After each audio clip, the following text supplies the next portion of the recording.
മറ്റു വാർത്തകൾ നോക്കാം. തിരുവനന്തപുരം മേയർ വി രാജേഷിന്റെ നേതൃത്വത്തിലുള്ള BJP തദ്ദേശ പ്രതിനിധികളുടെ സംഘം ഇന്ന് പ്രധാനമന്ത്രിയുമായി കൂടിക്കാഴ്ച നടത്തും.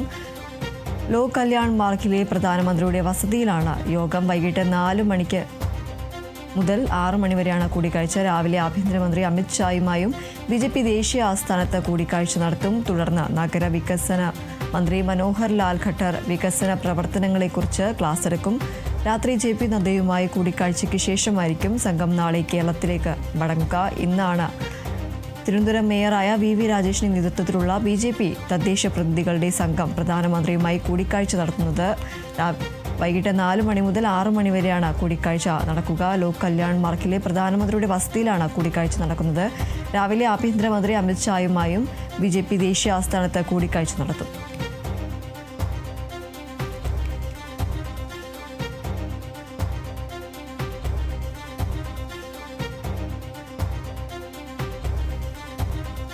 തിരുവനന്തപുരം മേയർ വി രാജേഷിന്റെ നേതൃത്വത്തിലുള്ള BJP തദ്ദേശ പ്രതിനിധികളുടെ സംഘം ഇന്ന് പ്രധാനമന്ത്രിയുമായി കൂടിക്കാഴ്ച നടത്തും. ലോക് കല്യാൺ മാർഗിലെ പ്രധാനമന്ത്രിയുടെ വസതിയിലാണ് കൂടിക്കാഴ്ച നടക്കുക. വൈകിട്ട് 4 മണി മുതൽ 6 മണി വരെയാണ് കൂടിക്കാഴ്ച. രാവിലെ ആഭ്യന്തരമന്ത്രി അമിത് ഷായുമായും BJP ദേശീയ ആസ്ഥാനത്ത് കൂടിക്കാഴ്ച നടത്തും. തുടർന്ന് നഗരവികസന മന്ത്രി മനോഹർ ലാൽ ഖട്ടർ വികസന പ്രവർത്തനങ്ങളെക്കുറിച്ച് ക്ലാസ് എടുക്കും. രാത്രി JP നദ്ദയുമായുള്ള കൂടിക്കാഴ്ചയ്ക്ക് ശേഷമായിരിക്കും സംഘം നാളെ കേരളത്തിലേക്ക് മടങ്ങുക.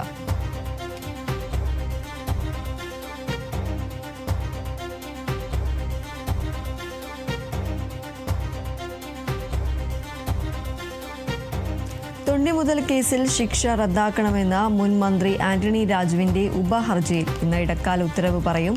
തിരുവനന്തപുരം ജില്ലാ സെഷൻസ് കോടതിയാണ് ഇടക്കാല ഉത്തരവ് പറയുക. നെടുമങ്ങാട് മജിസ്ട്രേറ്റ് കോടതി വിധിച്ച 3 വർഷം തടവ് ശിക്ഷ റദ്ദാക്കണമെന്നാണ് ആവശ്യം. ശിക്ഷാവിധി കഴിഞ്ഞ ദിവസം കോടതി താൽക്കാലികമായി മരവിപ്പിച്ചിരുന്നു.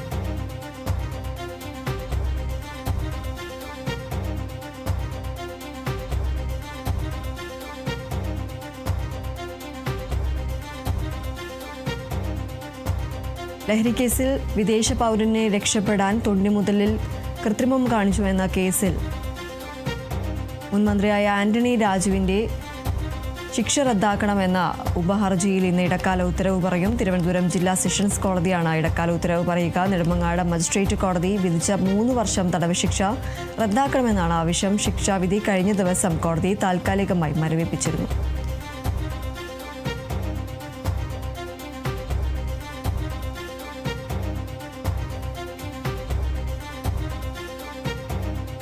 അമേരിക്കൻ പ്രസിഡന്റ് ഡൊണാൾഡ് ട്രംപും ഇസ്രായേൽ പ്രധാനമന്ത്രി ബെഞ്ചമിൻ നെതന്യാഹുവും തമ്മിൽ വൈറ്റ് ഹൗസിൽ നടത്തിയ കൂടിക്കാഴ്ച സമാപിച്ചു. ഇറാനുമായുള്ള ആണവ ചർച്ചകളും പശ്ചിമേഷ്യയിലെ സുരക്ഷാ സാഹചര്യങ്ങളും പ്രധാന വിഷയമായി. ഏകദേശം 3 മണിക്കൂർ ചർച്ച നീണ്ടു. ഇറാനുമായി ചർച്ച തുടരുമെന്ന് ട്രംപ് വ്യക്തമാക്കി. ഇറാനുമായി ആണവ കരാറിൽ എത്താനാകുമോ എന്ന് പരിശോധിച്ചു വരികയാണെന്നും ആണവ ചർച്ച പരാജയപ്പെടുന്ന പക്ഷം പ്രത്യാഘാതങ്ങൾ ഉണ്ടാകുമെന്നും ട്രംപ് പറഞ്ഞു. ഇസ്രായേലിന്റെ സുരക്ഷാ താൽപ്പര്യങ്ങൾക്ക് മുൻഗണന നൽകണമെന്ന് കൂടിക്കാഴ്ചയിൽ നെതന്യാഹു ആവശ്യപ്പെട്ടു. ഇറാന്റെ കാര്യത്തിൽ അന്തിമ തീരുമാനത്തിൽ എത്തിയിട്ടില്ല എന്നും ഇരുകൂട്ടരും അറിയിച്ചു. ഇറാൻ ആണവ കേന്ദ്രങ്ങൾക്കെതിരെ കഴിഞ്ഞ വർഷം നടന്ന വ്യോമാക്രമണങ്ങൾക്ക് ശേഷം അമേരിക്കയും ഇറാനും തമ്മിലുള്ള പരോക്ഷ ചർച്ചകൾ ഒമാനിൽ സജീവമായ പശ്ചാത്തലത്തിലാണ് ഈ കൂടിക്കാഴ്ച നടന്നത്.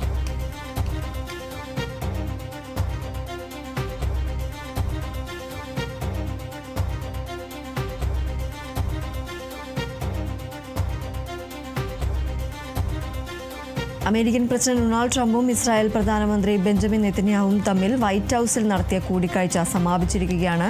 ഇറാനുമായുള്ള ആണവ ചർച്ചകളും പശ്ചിമേഷ്യയിലെ സുരക്ഷാ സാഹചര്യങ്ങളും പ്രധാന വിഷയമായി. ഏകദേശം 3 മണിക്കൂറാണ് ചർച്ച നീണ്ടത്. ഇറാനുമായി ചർച്ച തുടരുമെന്നും ട്രംപ് വ്യക്തമാക്കി. ഇറാനുമായി ആണവ കരാറിൽ എത്താനാകുമോ എന്ന് പരിശോധിച്ച് വരികയാണെന്നും ആണവ ചർച്ച പരാജയപ്പെടുന്ന പക്ഷം പ്രത്യാഘാതങ്ങൾ ഉണ്ടാകുമെന്നും ട്രംപ് അറിയിച്ചു. ഇസ്രായേലിന്റെ സുരക്ഷാ താൽപ്പര്യങ്ങൾക്ക് മുൻഗണന നൽകുമെന്ന് കൂടിക്കാഴ്ചയിൽ നെതന്യാഹു ആവശ്യപ്പെട്ടു. ഇറാന്റെ കാര്യത്തിൽ അന്തിമ തീരുമാനത്തിൽ എത്തിയിട്ടില്ല എന്നും ഇരുകൂട്ടരും അറിയിച്ചു. ഇറാൻ ആണവ കേന്ദ്രങ്ങൾക്കെതിരെ കഴിഞ്ഞ വർഷം നടന്ന വ്യോമാക്രമണങ്ങൾക്ക് ശേഷം അമേരിക്കയും ഇറാനും തമ്മിലുള്ള പരോക്ഷ ചർച്ചകൾ ഒമാനിൽ സജീവമായ പശ്ചാത്തലത്തിലാണ് ഈ കൂടിക്കാഴ്ച നടന്നത്.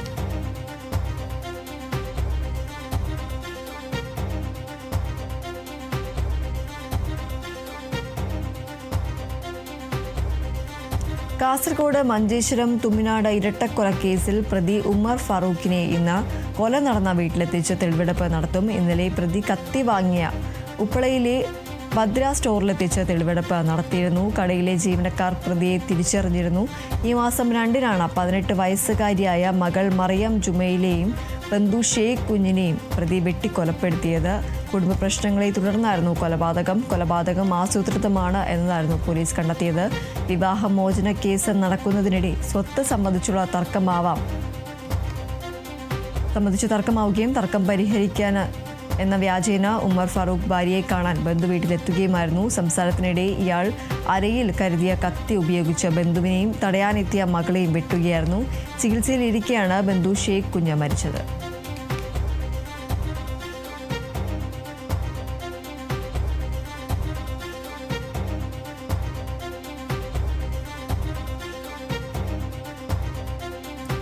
മഞ്ചേശ്വരം തുമ്മിനാട് ഇരട്ടക്കൊലക്കേസിൽ പ്രതി ഉമർ ഫാറൂഖിനെ ഇന്ന് കൊല നടന്ന വീട്ടിലെത്തിച്ച് തെളിവെടുപ്പ് നടത്തും.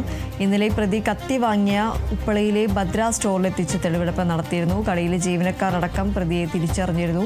ഈ മാസം 2-നാണ് 18 വയസ്സുകാരിയായ മകൾ മറിയം ജുമയിലെയും ബന്ധു ഷെയ്ഖ് കുഞ്ഞിനെയും പ്രതി വെട്ടിക്കൊലപ്പെടുത്തിയത്. കുടുംബ പ്രശ്നങ്ങളെ തുടർന്നായിരുന്നു ഈ ഒരു കൊലപാതകം ആസൂത്രിതമാണ് എന്നും പോലീസ് കണ്ടെത്തിയിരുന്നു. വിവാഹമോചന കേസ് നടക്കുന്നതിനിടെ സ്വത്ത് സംബന്ധിച്ച് തർക്കമാവുകയും തർക്കം പരിഹരിക്കാനെന്ന വ്യാജേന ഉമർ ഫാറൂഖ് ഭാര്യയെ കാണാൻ ബന്ധുവീട്ടിലെത്തുകയുമായിരുന്നു. സംസാരത്തിനിടെ ഇയാൾ അരയിൽ കരുതിയ കത്തി ഉപയോഗിച്ച് ബന്ധുവിനെയും തടയാനെത്തിയ മകളെയും വെട്ടുകയായിരുന്നു. ചികിത്സയിലിരിക്കെയാണ് ബന്ധു ഷെയ്ഖ് കുഞ്ഞ് മരിച്ചത്.